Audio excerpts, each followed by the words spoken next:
ओम जयंती मंगला काली भद्रकाली कपालिनी दुर्गा क्षमा शिवा धात्री स्वाहा स्वधा नमोस्तुते सर्वमंगलमांगल्ये शिवे सर्वार्थसाधिके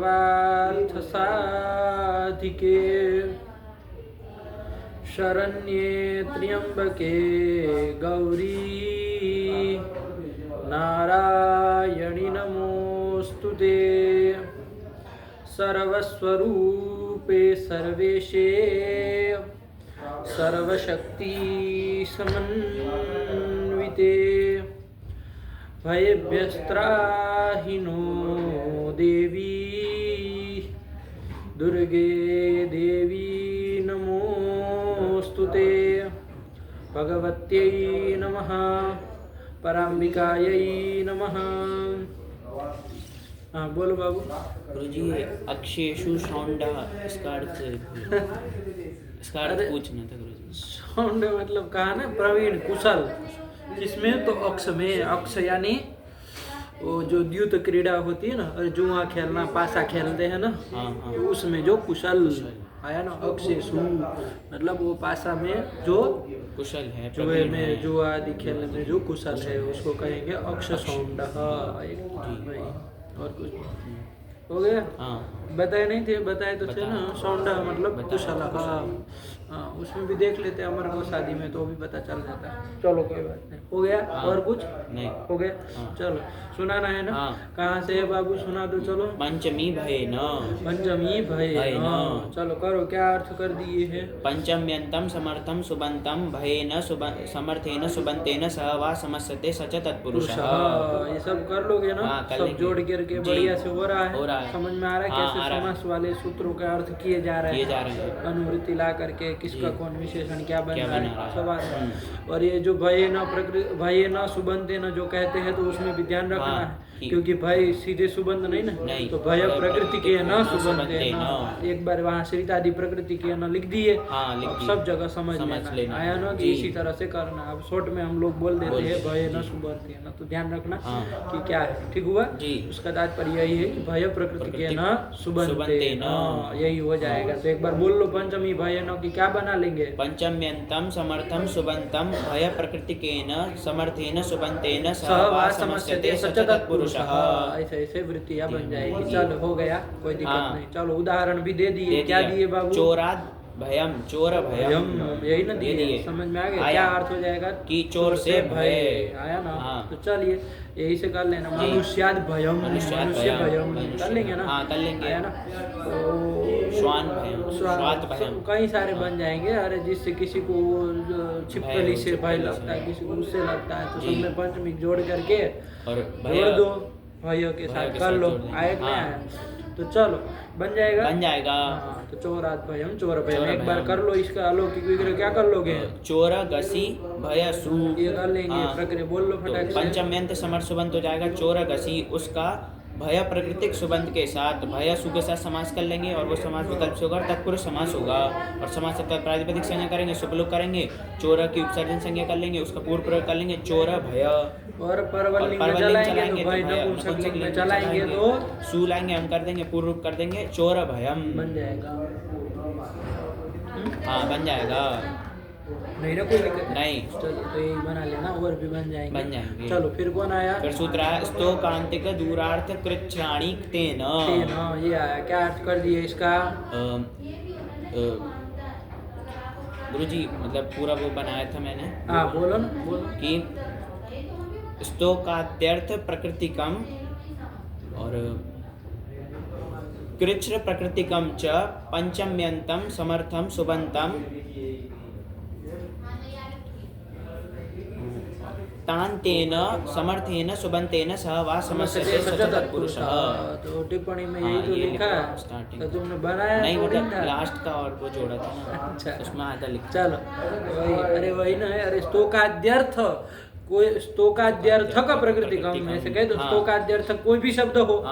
स्तोकाद्यर्थक से आदि से क्या क्या लेना, स्तोक, अंतिक और दूर।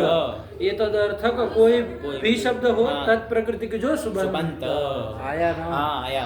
चलो यही ना, स्तोकाद्यर्थक प्रकृतिकम ऐसे कर दो कि तो स्पष्ट हो जाएगा कि स्तोकाद्यर्थक कौन कोई शब्द होंगे, आया ना। और तत्प्रकृतिकम सुबंत ऐसे कर लोगे, आया ना। तो वही तो बना है, और कोई बात नहीं है।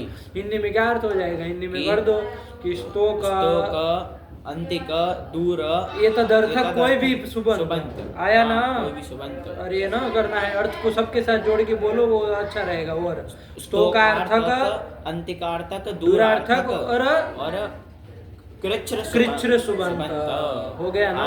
इन सुबंतों का किसके साथ होता है, तांत समर्थ सुबंत के साथ समास होता है। और एक जोड़ना तुम रह गए, छोड़ दिए, पंचम्यंत होना चाहिए ये सब, उसमें भी छोड़ दिया। हाँ, तो पंचम्यंत सुबंत कहना चाहिए ना। स्तोकाद्यर्थ जो सुबंत कह रहे हो, चाहे कृच्छ्र सुबंत कह रहे हो, कैसा होना चाहिए, पंचम्यंत होना चाहिए, सुबंत होना चाहिए। तो ध्यान से जोड़ करके बोलो। वृत्ति क्या बनाओगे, कि वृत्ति बनाएंगे, स्तोकाद्यर्थ प्रकृतिकम कृच्छ्र प्रकृतिकम च पंचम्यंतम सुबंतम। ये कर लोगे ना।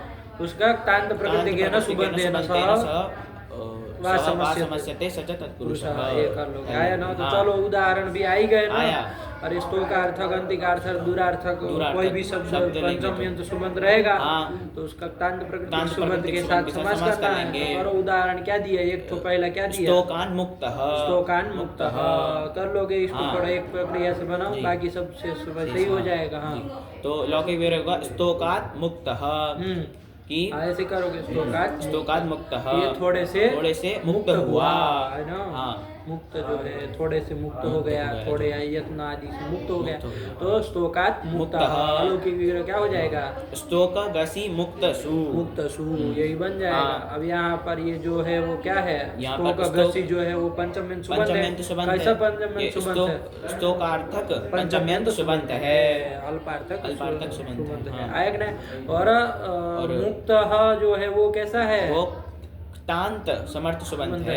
अरे तो प्रत्ययांत है ना, ध्यान से देखना, ऐसे ही नहीं कहीं से कहीं के साथ कर देना, आया ना। तांत प्रकृति का मुझ धातु से प्रत्यय की तभी बना, तो तांत प्रकृति के सुबंत हो गया मुचसु। मुच क्यों, अरे नहीं वो मुक्तसु, अरे तांत मुक्त है, सुबंत होना चाहिए, तो मुक्तसु ये। तो चलो कर दिए। तो उसका समास होता है, समास प्रातिपदिक संज्ञा कर लेंगे। और क्या होना चाहिए, सुपधातु प्रातिपदिक से गसी और सुका लुक होना चाहिए। लेकिन सूत्र आ जाएगा पंचम्यः स्तोकादिभ्यः, क्या इसकी वृत्ति बन जाएगी, स्तोकादिभ्यः पंचम्यः अलुक स्यात् उत्तरपदे, मतलब कि स्तोक आदि से पर में पंचमी का अलुक होता है, उत्तर पद परे रहते। तो यहाँ पर स्तोक आदि में से स्तोक, ए लड़के पढ़ाई कर रहे कि हल्ला कर रहे हैं,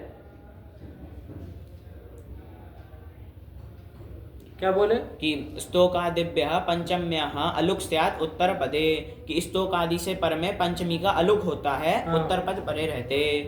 तो यहाँ पर स्तोक आदि में से पहला स्तोक है, तो स्तोक है तो उससे पर में पंचमी हो गई गसी, उसका अलुक कर देना, उत्तर पद परे रहते। पर में मुक्त पद, अब कहाँ सु कब कहाँ है, मुक्त है ना। अरे वो सु गया ना, इसलिए बार बार फिर वापिस जाओगे कराने, नहीं अच्छा हाँ, सु तो है ना, समय लगा, ठीक सुपो धातु अभी लगा रहे हो, तो है ही, तभी तो ठीक है। मुक्त सु ये उत्तर पद पर में, यहाँ पर पंचमी का अलुक कर दो, उसका ना अलुक किया, सुका तो लुक हो जाएगा। तो चलो क्या स्थिति बनेगी, स्तोक गसी मुक्त, ये स्थिति बनेगी, सुका ही लुक हुआ, क्योंकि इसका तो पंचमी का तो अलुक हो गया। चलिए अब गसी में आत कर लोगे ना, किस सूत्र से के सामने से, और क्या कर लेते इधर, स्तोक आत में, स्तोक आत में अका सवर्ण दीर्घ से दीर्घ कर लेंगे, स्तोकात बन जाएगा, स्तोकात मुक्त। और संधि कर लो, कोई होती हो, जलाम जशवंत से जस्त कर लेंगे, द हो जाएगा, स्तोकाद मुक्त। और फिर यरनुनासिके नुनासिको वा, इस सूत्र से पदांत यर द को अनुनासिक कर लेंगे, न अनुनासिक पर में है तो स्तोकान मुक्त। देखो जब पढ़ा रहे हो तो कैसे समझ में आता है खट खट कि जलम जो पहले लगेगा जस तो पहले होगा फिर ये अनुनासिक होगा, वरना लोग खच पच जो चाहे सो कर देते हैं। लेकिन अभी पढ़ा रहे हो संधि बंदी तो देखो ऐसे पढ़ाने से ही ये विद्या बढ़ती है बाबू। पढ़ाने से ये वो धन नहीं है आपका रुपए पैसे वाला कि देने से घट जाए, हालांकि उसमें भी ऐसा नहीं है, उसमें भी हम लोगों को मोटी बुद्धि से देखते हैं तो ऐसे समझ में आता है कि देने से घट जाता है, वरना उसमें भी ऐसा नहीं होता है ना। सत्पात्र में यदि दिया जाता है तो आपके पास कभी नहीं घटता, उत्तरोत्तर बढ़ता ही है। और इसमें भी विद्या में भी वैसे, विद्या में तो साफ साफ है कि जितना दोगे ना, जितना पढ़ाओगे दूसरों को उतना ज़्यादा फलीभूत होगा, उतना ज़्यादा आएगा ना। वरना ऐसे ही लगा देते लोग जो भी है। तो मान लीजिए स्तोकात मुक्त था, सीधा एरो नुनासिक नुनासिक हुआ कर देते, कर देते कि नहीं कर देते, लेकिन कि सीधा न कर दिया पदांत अर्थ तो है ही तो उसको अनुनासिक कर दो, है ना। लेकिन प्रक्रिया कौन देखे कि भाई नहीं ऐसे नहीं चलता है। पहले क्या लगता है जलाम से को द करेंगे, अरे पूर्व त्रिपादी का सब पहले होगा, फिर तब जाके द को न किया जाता है तो स्तोकान मुक्त ये बन जाएगा, ये प्रातिपदिक बन जाएगा है ना प्रातिपदिक। तो इससे सु लाएंगे तो विसर्ग कर लिया जाए, स्तोकान मुक्त आया ना। इसमें स्तोकात का पूर्व प्रयोग भी कर लोगे ना, लेंगे। अरे उपसर्जन संज्ञा पूर्व प्रयोग सब कर ही लोगे तो स्तोकान मुक्त तभी संधि कार्य तभी करना, पहले पूर्व प्रयोग हो जाए तभी ना कर पाएंगे। पता चला वो दूसरा वाला पूर्व में चला गया तो क्या संधि का मतलब रहा। पूर्व प्रयोग करने के बाद ही संधि वगैरह करके स्तोकान मुक्त बना, स्तोकान मुक्त ये हो गया। और ये समास करने का प्रयोजन भी तुमको समझ में आ ही गया है कि इसको करने का क्या वो है, आया ना। वरना तो विग्रह वाक्य जैसा ही हो रहा है, पंचमी कालुक करने से तो लग रहा है जैसे कोई फर्क ही नहीं पड़ रहा, लेकिन बहुत कुछ फर्क पड़ता है, ठीक है ना। तो ध्यान रखना, समास स्वर वगैरह सब कार्य हो जाते हैं। इनका नियम है न पूर्व प्रयोग करना, फिर नियम है न संधि करना, ये सब चीजें आ जाती है। तो चलो स्तोकान मुक्त है ना, ऐसे ही अल्पान मुक्त भी कर सकते हैं, है ना। अरे श्लोकार्थक कोई भी होगा तो हो जाएगा, तो अल्पान मुक्त है। उसका क्या दिए दूसरा, क्या अंतिकार्थक था, उसका क्या उदाहरण दिया, अंतिकाद आगत, मतलब कि समीप से आया हुआ आया ना, समीप से आया हुआ, ठीक है ना। तो लौकिक विग्रह अलौकिक विग्रह रूप क्या बनेगा, तीन चीज बोलते। लौकिक विग्रह बनेगा अंतिकात आगत, अलौकिक अंतिक गसी आगत सु इति अलौकिक विग्रह। और रूप क्या बन जाएगा, अंतिकाद आगत, हिंदी में क्या अर्थ हो जाएगा, कि समीप से आया हुआ, यही हो जाएगा। समझ में आ रहा है, एक तांड प्रकृति के साथ समास किया गया। चलो तो बन जाएगा पंचमी का लुप भी किया है। अंतिकार्थक का दूसरा उदाहरण भी दे सकते, क्या दे दिया कि अभ्यासाद आगत, बोलो वही तीन चीज बोल दो। अभ्यासाद आगत बोला करो, ये क्या है, सब रूप ही लगता है ये। अरे क्या समास है, क्या विग्रह है, तो थोड़ा इस तरह से बोला करो। अभ्यासात आगतः इति लौकिक विग्रह, फिर अभ्यास गसी आगत सु इति अलौकिक विग्रह, और अभ्यासाद आगतः ये समास हो जाएगा। क्या अर्थ हो जाएगा इसका, कि समीप से आया हुआ। ऐसे ही समीपाद आगत भी कर सकते हैं, कि दो ही करना है। अरे दो कितनी कर लो, आया ना। अरे तदर्थक कोई भी रहे, तो अंतिकार्थक समीप शब्द भी रहा तो समीपाद आगत नहीं कर लोगे, कर लेंगे। चलो ऐसे ही बना लेना। फिर तीसरा कौन का, दूरार्थक आया, उसके भी दो उदाहरण कम से कम दे दो। क्या दिए, कि दूराद आगत, तो लौकिक विग्रह होगा दूरात आगत है इति लौकिक, और दूर गसी आगत सु इति अलौकिक, और दूराद आगत ये रूप बन जाएगा। क्या अर्थ हो जाएगा, कि दूर से आया हुआ, कर लोगे। इसी का दूसरा दे दो, दूरार्थक कोई और भी रहेगा तो हो जाएगा विप्रकृष्टाद आगत, ये उदाहरण हो जाएगा। तो करो इसमें भी, विप्रकृष्टाद आगत इति लौकिक, विप्रकृष्ट गसी आगत सु इति अलौकिक, विप्रकृष्टाद आगत, कि दूर से आया हुआ। ऐसे ही दूरार्थक कोई भी होगा, मान लो, है ना, तो हो जाएगा। चलो ऐसे ही बना लेना। फिर इसके बाद कौन आया बाबू, इसके बाद आया हमारा कृच्छ्र। हाँ, अरे एक ठो है ना, है भी, हाँ। कृच्छ्र, उसमें अर्थ नहीं ना जोड़ा है, उसमें तो कृच्छ्र पंचम सुबंध का ही होगा, आया कि नहीं। तो उसका क्या उदाहरण दिए, कृच्छ्राद आगत। कृच्छ्र मतलब क्या होता है, कृच्छ्र मतलब होता है दुख कष्ट, आया कि नहीं। तो कष्टाद आगत, तो अर्थ बोल रहे हैं ना, नहीं बोल रहे हैं, नहीं होगा, हाँ, नहीं होगा, तदर्थक थोड़ी चलेगा। पाएगा? नहीं, वहाँ पर हाँ, कृच्छ्र शब्द का ही हो पाएगा। तो चलो, कृच्छ्राद आगतः इति लौकिकः, कृच्छ्र गसी आगतः सु इति अलौकिकः, और कृच्छ्राद आगतः मतलब कि दुख से आया हुआ। आया ना, क्या आया है? तो जो भी आया हो, संतान्य कुछ भी, चाहे कोई पुरुष, चाहे व्यक्ति, चाहे पुत्र आदि कुछ भी, मान लीजिए दुख से किसी को आया प्राप्त हुआ तो उसको कहेंगे दुखाद आगतः। कृच्छ्राद आगतः। दुख रूप में समास नहीं होगा, वाक्य तो बोल ही सकते हैं, वाक्य बोल सकते हैं, दुखाद समास नहीं होगा। चलो, तो कृच्छ्राद आगतः बन गया। ऐसे ही उदाहरण हो जाएंगे। सब में पंचमी का क्या कर दिए? अलुक कर दिए हैं। पंचम्याः स्तोकादिभ्यः सूत्र से। बढ़िया जी। चलो, इसके बाद कौन? इसके बाद सूत्र है षष्ठी। चलो, सरल है ये। क्या अर्थ कर लिए? षष्ठ्यंतम सुबंतम समर्थेन सुबंतेन सह वा समस्यते सच तत्पुरुषः। यही कर दिया कि षष्ठ्यंत समर्थ सुबंत का समर्थ सुबंत के साथ समास होता है विकल्प से। इसमें कोई नहीं लगाया साथ में कि कौन वो समर्थ सुबंत दूसरा वाला कौन होना चाहिए, ऐसा नहीं कहा है। प्रयोग होना चाहिए कि श्रित प्रयोग, ऐसा नहीं ना कुछ कहा है, जैसे सब में कह रहे थे। इसमें खाली ऐसा ही कहा, तो कोई भी सुबंत हो आया ना, तो बढ़िया है। षष्ठ्यंत सुबंत होना चाहिए, उसका समर्थ सुबंत के साथ समास होता है, समर्थ होना चाहिए, आया ना। तो चलो, क्या कर लेंगे? राज्ञः पुरुषः, लौकिक विग्रह, अलौकिक विग्रह क्या कर लोगे? राजन गस पुरुषसु इति अलौकिकः। रूप क्या बन जाएगा? राजपुरुषः। आई रहा। अब इसमें कोई ऐसी बड़ी बात तो नहीं, पहले दिन से इसको तो बनाते ही आ रहा है ना। गंगायाः जलम मान लो, कर लो, तो इसको बनाओ जरा, तब माने। गंगायाः जलम इति लौकिकः। गंगा का जल, ऐसा अर्थ होगा। तो अलौकिक विग्रह हो जाएगा गंगा गस जल सु। यही कर लेंगे। करो, समय प्रक्रिया करो। तो यहाँ पर षष्ठ्यंत सुबंत हो जाएगा हमारा गंगा गस। इसका समर्थ सुबंत जलसु के साथ समास होगा और वो तत्पुरुष समास होगा। और समासत्व प्रातिपदिक संज्ञा करेंगे और गस सु का सुपधातु प्रातिपदिक सूत्र से लुक कर देंगे और गंगा की उपसर्जन संज्ञा करेंगे और उपसर्जन पूर्व सूत्र से पूर्व प्रयोग कर लेंगे। गंगा जल बन जाएगा। तो किसकी तरह? गंगा की तरह चलाओगे? जल की तरह। गंगा की तरह, वो तो स्त्रीलिंग शब्द है, उसकी तरह नहीं ना चलाए। नहीं, किसकी तरह चलाओगे? जल की तरह चलाएंगे, परवल चलाएंगे। परवल लिंगम द्वंद्व तत्पुरुषयोः। द्वंद्व और तत्पुरुष में पर में जो शब्द है तो उसके तरह लिंग होता है। तो जल नपुंसक लिंग है, तो उसी की तरह लिंग करके गंगा जल का भी लिंग नपुंसक लिंग माना जाएगा। तो सु करके हम करके पूर्व करके गंगा जलम आया। ऐसे ही तो बन जाएंगे हजारों उदाहरण। चलो, तो चलो, गंगायाः जलम, गंगा जलम, राज्ञः पुरुषः इति राजपुरुषः है, राज्ञः पुरुषः इति राजपुरुषः। ये बन जाएगा। हो गया। सरल है ये। फिर कौन आया? इसमें तुमको एक बात और भी बताई थी। इसमें अरे वो परिनिष्ठित विभक्ति अंत के साथ भी समास होता है, बताए थे ना।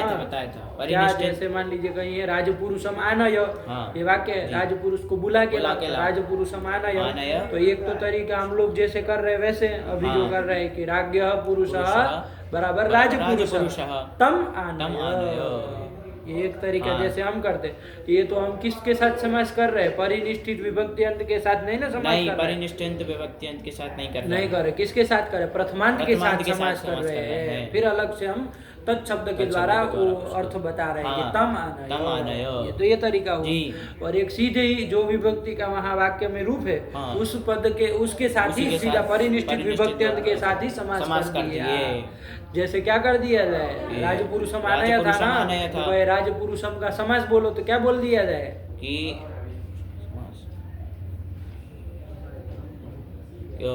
राजन। अरे लौकिक बोला कि पहले अलौकिक बोला के? राज्ञः पुरुषम आनय।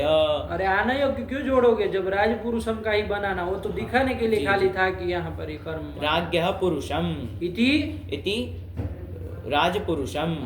ऐसे। ये जो समास किया गया वो सीधे क्या किया गया? ये परिनिष्ठित विभक्त्यंत के साथ समास किया गया है ना।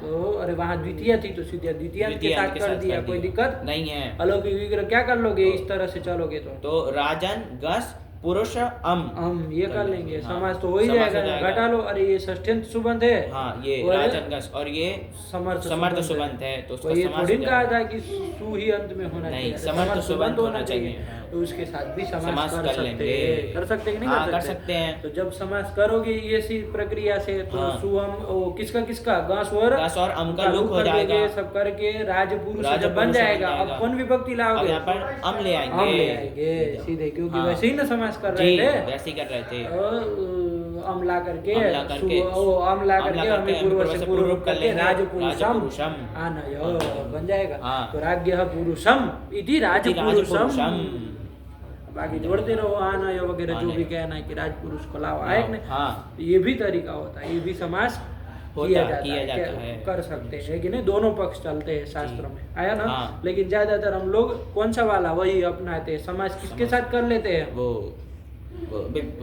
प्रथमांत के साथ समास कर लेते हैं, और फिर तत्शब्द आदि से बता देते हैं कि तम आनय कि तस्मै देहि कि जो भी कहना होता है वो फिर तत् से द्वारा वो विभक्ति का अर्थ बता देते हैं, आया कि नहीं, आया ना समझ में। चलो दोनों ध्यान रखना, ये दोनों पक्ष चलते हैं, कभी भी कोई भी विग्रह आए तो हक्के बक्के नहीं रहना, अरे हम तो राज्ञः पुरुष कहे थे, आया ना, राजपुरुष राज्ञः पुरुष हम ऐसे कैसे कर रहे हैं, तो कोई पाप नहीं कर दी, वो परिनिष्ठित विभक्ति के साथ ही समाज कर दिया है, और कुछ नहीं, आ गया। और ऐसे सब में जानना, अरे खाली यही नहीं, अरे कृष्ण श्रितम आनय कहा गया तो कृष्णम श्रितम ऐसे कर लो, ये सरल है इसलिए यहाँ पर बताया, बाकी सब जगह समझना है, ठीक। चलो आगे चले, फिर कौन आया, सूत्र है पूर्वा परा मेक देशी नैकाधिकरणे, ऐसे ही ध्यान रखो। चलो तो क्या है, इसका अर्थ भी कर दिए ना, क्या वृत्ति बन जाएगी, इसकी वृत्ति बन जाएगी, पूर्वा पराधरोत्तरम समर्थम सुबंतम अवयवी वाचकेन समर्थेन सुबंतेन सह वा समस्यते सच तत्पुरुषः, और एकाधिकरण जोड़ा ना, क्या मतलब उसका, कि एकत्व संख्या विशिष्ट अवयवी, कि यदि जैसे लिखा वैसे बोलो, हिंदी थोड़ी न बोल रहे, वृत्ति न बोल रही है, एकत्व संख्या विशिष्टश्चेत् अवयवी, बोलो ना, अब हिंदी में बताओ पूरे का अर्थ क्या हुआ, कि पूर्व अपर अधर उत्तर इन समर्थ सुबंत का 4 हो गए ना, 4 है ना, जी 4 हैं, तो इन समर्थ सुबंत का किसके साथ, अवयवी वाचक समर्थ सुबंत के साथ समास होता है, एक देशी वाचक समर्थ सुबंत के साथ, अरे एक देशी भी कह दो,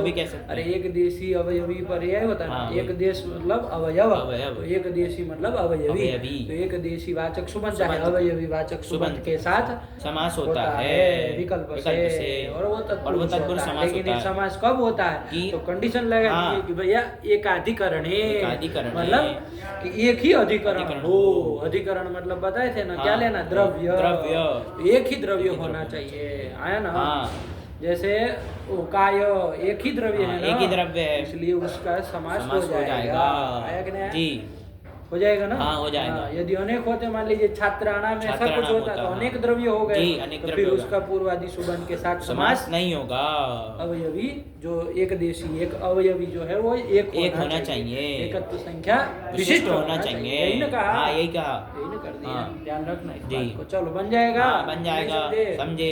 एक बार हिंदी में अर्थ बताओ बाबू, कि पूर्व अपर अधर उत्तर सुबंत का, ऐसे शॉर्ट में भी बोल सकते, पूर्वादि सुबंत का, ऐसे बोल सकते, 4 को है तो पूर्वादि सुबंत का एक देशी वाचक सुबंत के साथ समास होता है विकल्प से, और वो समास तत्पुरुष समास होता है, ठीक। और यदि अवयवी एक हो, आया ना, अवयवी एक होना चाहिए, अनेक रहेंगे तो नहीं होगा समास, नहीं होगा। उदाहरण भी ऐसे ही दे रहे हैं, क्या दे दिए उदाहरण, पूर्वम कायस्य, ऐसे जरूरी नहीं कि विग्रह उन्होंने लिखा वैसे ही बोलो, कोई बात नहीं, कायस्य पूर्वम वैसे भी बोल सकते, अरे वो आप विग्रह कैसे ही बोलो, वो तो पूर्व प्रयोग जिसका करना उसी का ना होगा, उसी का ही होगा। अब ऐसा नहीं ना है कि पूर्वम पहले बोलोगे तभी उसका पूर्व प्रयोग होगा, ऐसा नहीं ना है, इसलिए कायस्य पूर्वम भी बोलोगे तो रूप तो पूर्व काय ही बनेगा, ठीक है ना। तो चलो ऐसा भ्रांति मत पाना, इसीलिए थोड़ा उल्टा जानबूझ के हम करा रहे हाँ। हैं, जबकि वो लिखा वैसे ही याद कर लो, लेकिन जानबूझ के बार बार उल्टा क्यों करा रहे हैं? तुमको ये भ्रम न बैठ जाए कि जिसको विग्रह में पहले बोल रहे हैं उसी को पहले पूर्व प्रयोग कर रहे हैं। ऐसा कोई नियम नहीं है ना। विग्रह चाहे आप पुरुष और आज्ञा हो बोलो, रूप तो राजपुरुष बनना है। वैसे ही यहाँ पर कायस्य पूर्वम, काय का पूर्व भाग, पिछला पूर्व भाग, पूर्व भाग, आगे का भाग, चाहे ऊपर का भाग जो भी कहे, जो आया ना पूर्व भाग, नाभि से ऊपर का भाग जो रहेगा तो उसको कहेंगे काय का, ये क्या है? पूर्व भाग है। आया कि नहीं? तो चलो कायस्य पूर्वम, यही कर लिया। अलौकिक विग्रह क्या कर लोगे? काय गस पूर्वसु, यही ना कर। चलो पूर्वम यहाँ नपुंसकलिंग चलाया है, तीनों लिंगों में चलता है। पूर्व भी चलता है, पूर्वा भी चलता है और पूर्वम भी चलता है। सब न लिंगों में चलता है, तीनों लिंगों में। इन्होंने नपुंसकलिंग रखा तो हम लोग भी वैसे ही चलेंगे। आया ना? तो कायस्य पूर्वम, कायगस पूर्वसु, यही क्या कर लेंगे यहाँ पर? ये क्या किया? ये अलौकिक विग्रह कर लिया।